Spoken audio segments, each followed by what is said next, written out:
like to introduce to you the interim director, Laura Weir. Good morning. Good morning. Her assistant interim director, Chris Johnson.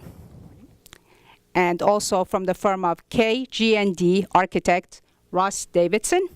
Good morning. And from the Calgi Construction, Dominique Calgi. Good morning. I want to welcome you and thank you for coming this morning to sit with us and tell us a little bit about what is happening in the next few months with the Great Neck Library. So I'd like to start with some questions, if I can. Laura, can you tell us what are your goals for this major renovation? Well, we are planning 50% of the budget for the renovation is just going towards the infrastructure. This building, which was a lovely award-winning building when it opened up in 1970, is really falling apart. The infrastructure is old. It's 40 years old, over 40 years old. And so 50% of the budget for the renovation will go towards new heating and cooling system, electrical upgrades, cabling for the internet has to all be redone. We're hoping perhaps to put in a new elevator, and the whole building will become ADA compliant. In addition, the other infrastructure items are a completely new roof and all new windows. So it's going to look a little bit different, but it is a comprehensive renovation. There is a small addition to redefine the front entrance, and the stair to the lower level will be much more open and easy to navigate. The children's section is going to move to the lower level. We can show you the plans in a little while. So that'll be really easy access from the parking lot for parents with children, and it's going to be much larger. And the board's real emphasis was that the library needs to be a place for people more than a place for just books. So there's going to be a lot more open spaces for patrons. The stone facade, which everybody loves, is still going to be here. It'll be given a pressure cleaning, and it'll be repointed. And of course, the new windows will be make it energy efficient. And we're also, speaking of windows, we have a special glass because we're right here with we can see the birds flying outside. We're going to be using a special glass that birds can see a design in, so they will not be flying into the windows. Can you tell me, how was the community involved in the planning of the new building and how their needs are being met, and what was the conversation and what was the things that were in their mind? So in January of 2012, the library board decided to put together a building advisory committee, which was made up of community members and people from the community who were actually construction specialists, and library staff and the trustees. So there were, I think, 14 people on the committee who met on a regular basis and discussed what exactly they wanted in the renovation.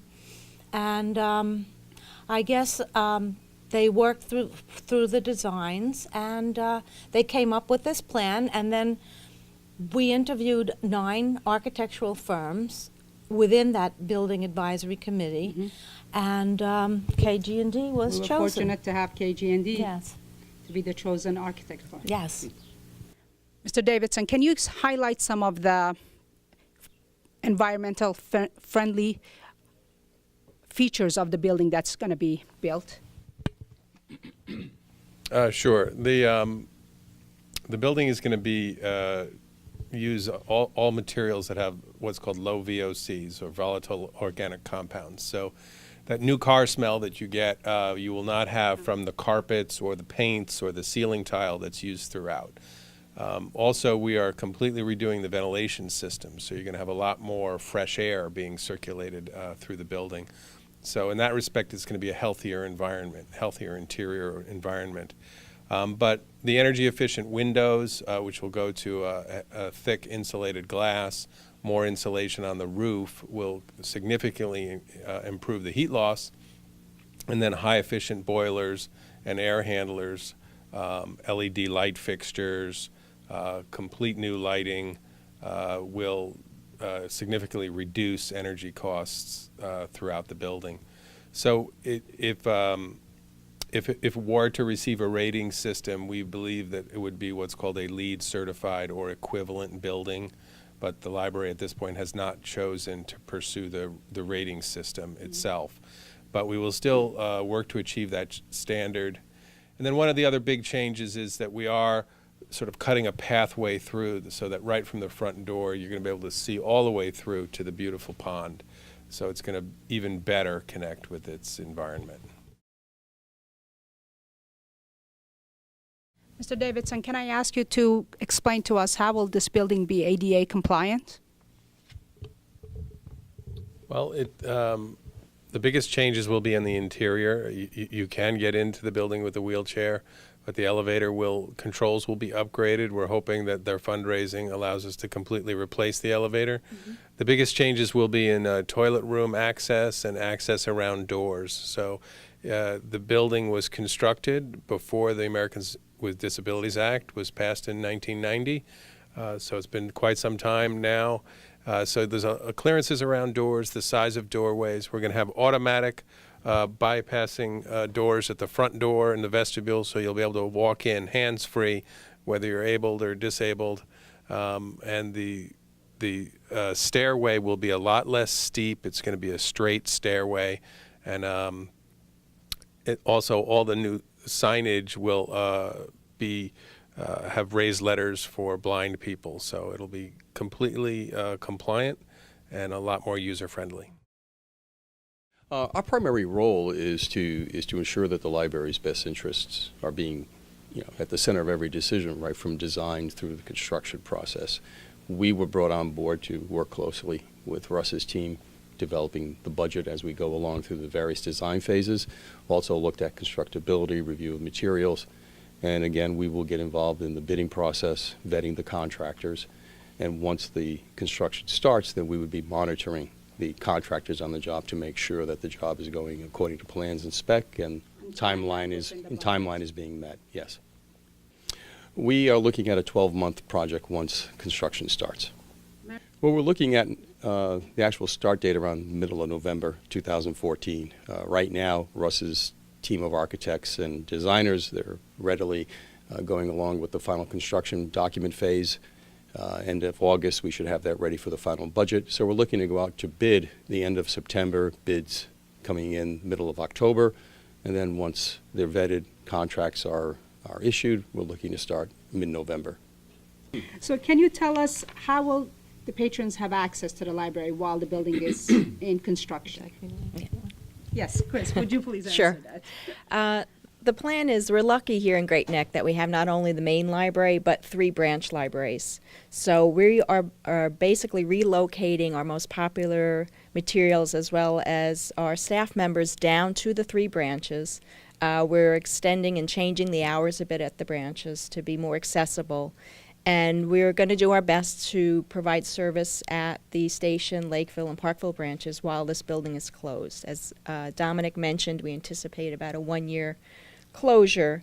So what we're doing right now while we're waiting for construction to begin is we're actually looking at each of the branches and changing the floor plans of the branches to better meet the needs of the public while this building is closed. So Station will become the new main library. Station is the one that's in the Plaza Shopping Center just above Wallbaum's.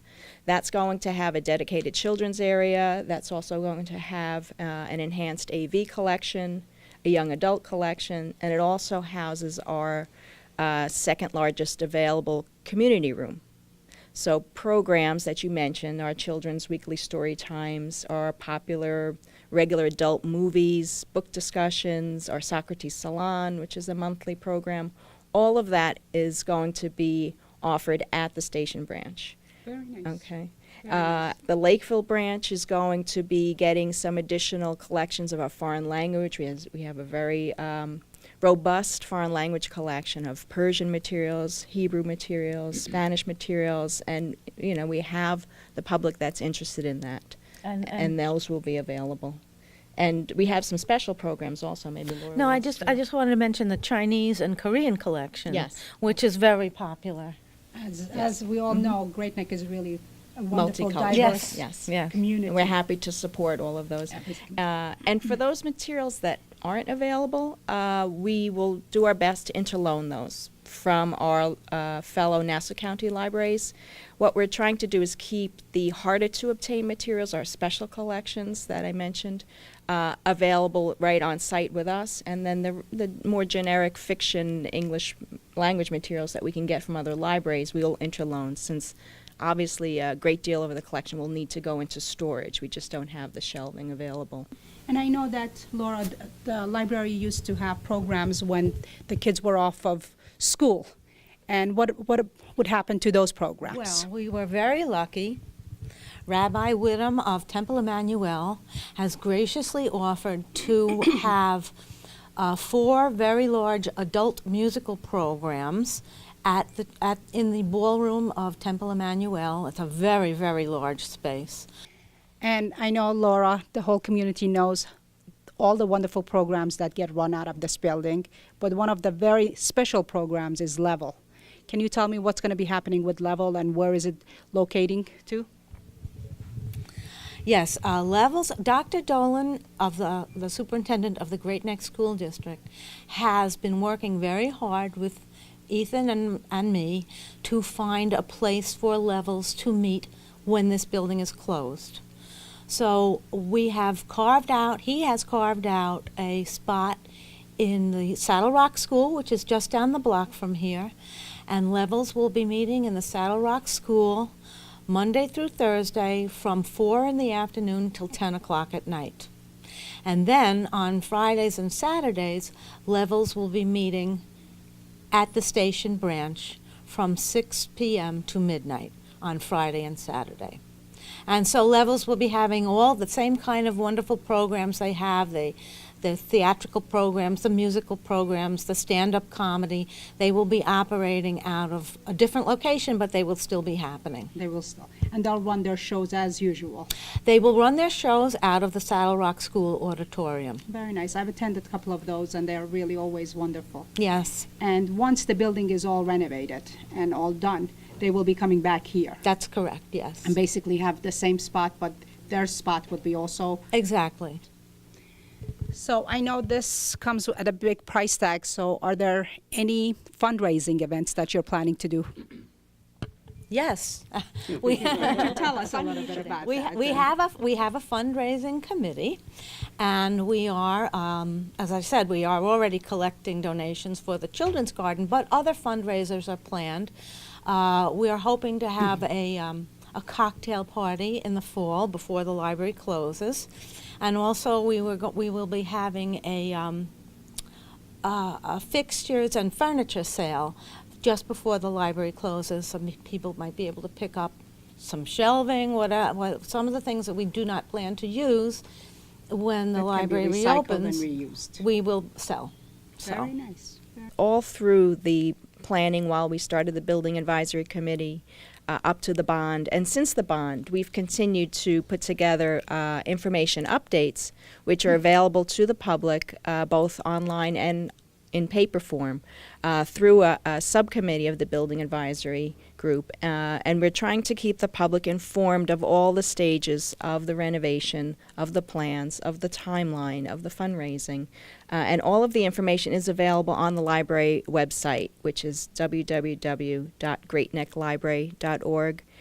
We also have the ability for our residents and anyone actually who's interested in the public to receive email updates of the plans, of the construction plans and the fundraising efforts and the sale that we're planning and the cocktail party. All of that will be communicated through email distribution for anyone that's interested. Again, if you visit our website or if you call the library, we can certainly help people over the telephone to register for those updates. All of our meetings are open to the public, so we still meet on a regular basis with the Building Advisory Committee and the subcommittees, which are for the relocation plans, the publicity, and the fundraising. So that information is also available on the website, and public is invited to come and be a part of the process. can you tell me about once you break grounds? Do you anticipate to hold the library board meetings at one of the branches, and if so, which branch? And will there be any information on the website? Yes, we always list all the library board meetings on our website. I expect that most of the board meetings will take place at the station branch because it has the largest community room. However, it has always been our policy to have library board meetings occasionally at Parkville. Yes. So I expect we will continue to do that as well. But we will continue to hold the monthly board meetings as usual. Very nice. Mr. Davidson, can I ask you to please walk us through this plan, this design that you have, and tell us a little bit about how you're planning to build this building? Sure, thank you. Of course, this is all worked through with the Building Advisory Committee, so I'd like to say everything's our idea, but it's really a real collaboration with the entire community, which is really the way we like to work. Our motto is listen, imagine, and build. So a lot of listening to the community went into this plan. And one of the things that really came out was the lovely setting here and the pond. So one of the main features is, here's where the new entrance is there's going to be a pathway straight through with a new bay window. So from the moment you enter through the new automatic doors, you'll be able to see through the entire library to a new bay window out to the beautiful pond setting. And this new wall will be a large display wall, and it cuts through the whole building, and it really just points to the reason the library is here is that it's in this wonderful natural setting. So the community room is this blue section here. It's moved up right next to the front entrance, so people can come in straight from the parking lot and go right into the community room without having to walk through the entire library. The circulation desk and elevator will stay in the same location, but the main stair is going to be completely changed around, so it's a straight stair, much gentler slope, so it's going to go right down to the lower level. And then the audiovisual, which is now sort of squirreled away in the corner of the basement, is coming right up to be more sort of a retail location because it's a very heavily used portion of the library. And then the rest of the collection is staying on mostly on this level, but they are reducing the number of books. They're focusing on the ones that are most heavily used. And some of the books will be kept in a remote location and retrieved by staff.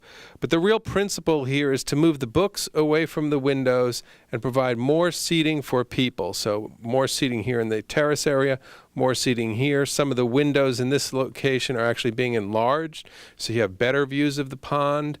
And then more seating area all through here, so that the people have generous seating areas near the windows and the books are moved to the interior. And the mezzanine is actually going to become not a space for books, but it's going to become a space for the staff. So we're moving the staff to the mezzanine, and we'll have a nice reading area overlooking the pond. And there'll be no more stacks up on the mezzanine. So this will be largely a staff area.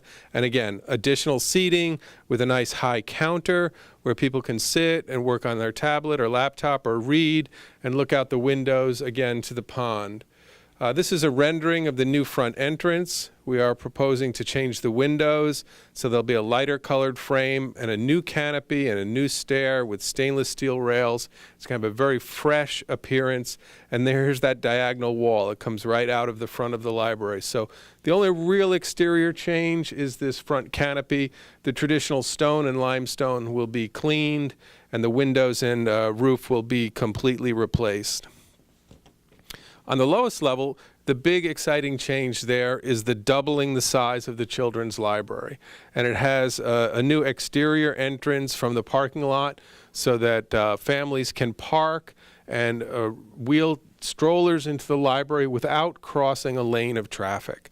So it's a safer way in and out for young children, much more area, its own circulation desk, even a toilet room for the little ones, and their own program area.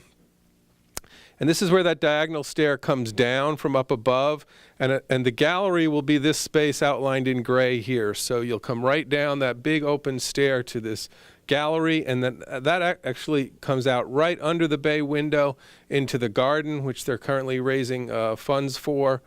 So you'll have this nice open area, the public toilet rooms, some multi-purpose meeting rooms, levels, which gets renovated. It's going to have what's called a stair rider. So it's a way to get disabled people to the lower level, making levels handicapped accessible. And then the book room and staff areas are being moved to the interior and tech services, and some renovations to the mechanical systems. So that's the overview of it. It's really a complete renewal of the Great Neck Public Library. I want to thank each and every one of you for coming here today, and also inviting me to come here. Actually, this is your home, and having this conversation for our wonderful viewers at home. And I want to see if there's anything you'd like to add to this. Any last words? Well, we're just very grateful to be hired by the whole community, and we're really looking forward to making it a 21st century library and giving it a new life for another 50 years or more. This is Anna Kaplan for Town of North Hempstead TV. Thank you. I hope you found this information useful and also entertaining. Have a good day.